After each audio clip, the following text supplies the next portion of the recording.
Hello everyone, it's Shane Kanto, your Wasteland reviewer, and I'm here to review Inspector Sun, and this is a new animated film from director Julio Soto Gurepide, and this focuses on the story of Inspector Sun, a spider, who is a detective, who works alone, but has this young spider girl who wants to get involved and help him out. And in this dubbed version that I saw, Ronnie Chiang, who plays Inspector Sun, goes on this wild adventure while on a plane trip, and somebody is murdered. But why? And then this turns into a whodunit for like an hour of it, and then goes completely off the rails in the third act. But this film certainly is trying to be like a kid's version of an Agatha Christie story for, like I said, an hour of it before it goes completely crazy and feels more like a late Roger Moore Bond movie with how convoluted things start to get in terms of it and how ridiculous and silly it becomes. But this film, like animation-wise, the characters have some interesting character designs, all these insects, but there's some parts, especially in the third act, where the animation kind of fails it, and it looks so low budget, so repetitive, because there's like swarms of bugs that they wind up having, and it looks like something that is like a screensaver from like a Windows 98 at one point, and you're just like, limitations become very apparent here.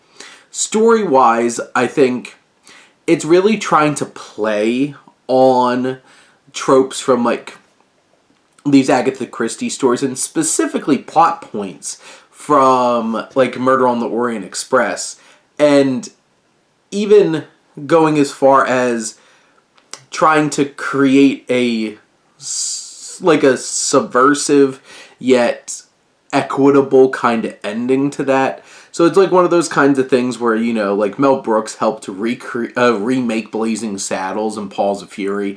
This definitely just feels like rehashing and trying to remake Agatha Christie into a kid's animated film about a bunch of insects and arachnids. And Inspector Sun's not particularly likable.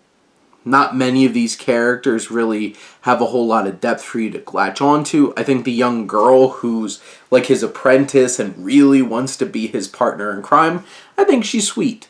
But in general, the characters don't have a whole lot of interesting depth to them. And then, like I said, as this film moves into away from what should have just been like a fun, like adolescent and kid rehashing of a murder mystery, it goes completely, like, jumps the shark in terms of the ridiculous premise that it has, and it becomes this giant third act that the effects and the budget cannot handle in making it feel realistic.